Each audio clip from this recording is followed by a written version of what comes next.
South Africa could lose 181 million rand every week in the travel and tourism sector. This is according to research conducted by the World Travel and Tourism Council. It says this is mainly due to the country being on the UK's Red List. Let's get an update with Tshifhiwa Tshivhengwa, who is with the Tourism Business Council of South Africa. Mr. Tshivhengwa, thank you so much for making time. We have always known of the consequences of being put on this red list, but so much has changed. We are vaccinating more of our people. Why are we still on the red list?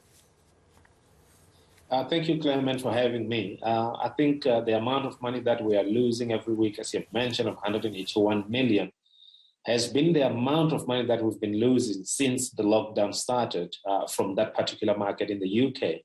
And the reason for that is, that UK is one of the most important markets here in South Africa. Actually, it's our #1 source market overseas, with over 400,000 arrivals every year. And there's a lot of ties between South Africa and the UK, from investment to families and, of course, to tourism. Now, when we started this journey, or when South Africa was listed as a country that the UK residents can travel to, but when they go back home, they have to be subjected to a 10-day or so quarantine at a cost of over £2,000, which is, like another vacation, so to speak. And therefore, it discourages people from traveling to South Africa. So people can still travel, but the problem is that it's going to cost you a whole lot more, which effectively is like saying that don't even try to go there. Yeah. Now, in the first instance, the UK mentioned that the beta variant is the one that they are afraid of, because they've been using AstraZeneca. And of course, AstraZeneca then was found not to be effective, or there were some preliminary results about the effectiveness against the beta variant. And that was what they cited when they put us on the red list. The situation has changed now. The Delta variant is sort of a dominant variant here at home. And again, it's also dominant in the UK. And one thing that we had hoped for is that, in the last announcement by the Department of Transport, or the Minister of Transport in the UK, we thought that they were going to, look at this and consider the scientific evidence and be able to say that, people can now travel to South Africa without the need for quarantine when they go back to the UK. So that is the challenge that we have. And it's going to require diplomatic effort. It's going to require those that are in the investment to intervene. It's going to require our government to actively intervene to make sure that we are removed out of that red list in the UK.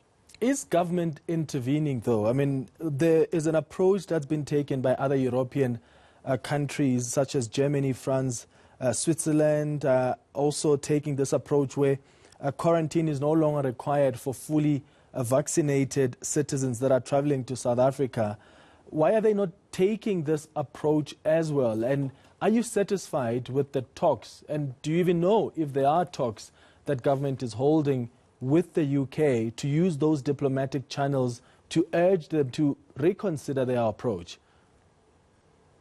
Well, there are talks that are happening. I don't think they are sufficient at the moment because we are still on a red list. So whatever the government has been doing has not been sufficient enough to reach a level whereby, we can start to have, a relief from the UK, government, at least allowing those who are double vaccinated to travel to South Africa and return without the quarantine requirement.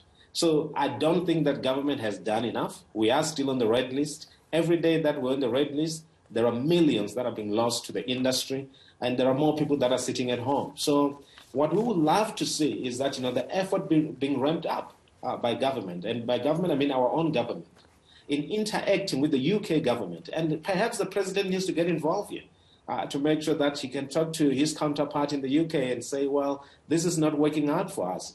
How do we make sure that the decisions that are being made are scientific based and they are guided by the World Health Organization and the World Tourism Organization, in order to ensure that, whatever decisions that are made are science-based and they are able to transport the recovery of global tourism. If we go with all these restrictions that one country puts, another puts, and there's no global coordination, the results is what we're seeing now. So from our side is to call on to the government to ramp up the efforts to make sure that, those diplomatic ties and the ambassadors in those countries are able to work on this issue and we get results. It's not enough to go and say we're talking and talking, but we have no results on the table. We still don't have people coming into South Africa from the UK. It's our top market when we talk about the source markets, and we need to do more. And perhaps the appeal is what you have said, that allow at least vaccinated travelers. Take what Germany have done in terms of saying that people can travel to South Africa.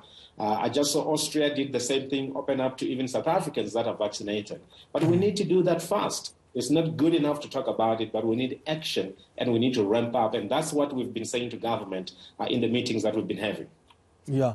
Is it just the UK that still has us on the red list? Are there other countries that are still not allow maybe their citizens to visit South Africa under those very costly conditions? Well, the UK is unique in that because it's the only one right now that is making it so difficult. If you look at the US, they are saying that South Africa is on level 4, and they're saying to their citizens, consider not traveling to South Africa. However, they are not saying, should you travel to South Africa, when you come back, you're going to be required to quarantine. What we need to deal with here is the issue of quarantine when people go back to the UK, because it's costly and it is discouraging travelers, to even consider traveling anywhere. There are many other countries that have restricted us. Many of them are opening up. Many of them have looked at the situation differently based on the science and the dominant variant here in South Africa. And they were able to say, well, from the scientific point of view, South Africa is sharing information. The situation has changed. There is no need to put us as South Africa into an undesirable or adverse travel advisories, to its own citizens. So we've been working country by country, region by region, starting to open up, but vaccination is key. And for us as South Africa to be considered as a safe destination, it's important that we show the will to get vaccinated. We cannot go back to some level of normal if we don't take, the chance that we have been given in terms of being vaccinated to make sure that there is travel, there are events, and many other things that can happen in the country. Otherwise, we're going to continue to be listed as a country that's undesirable. We're going to continue not to have concerts and sporting events and many other things that we used to enjoy. Our lives is going to be changed forever, and many people that have already lost their jobs will not have hope to even being able to go back to work. So we've got to look at it in a bigger context that, this is the chance.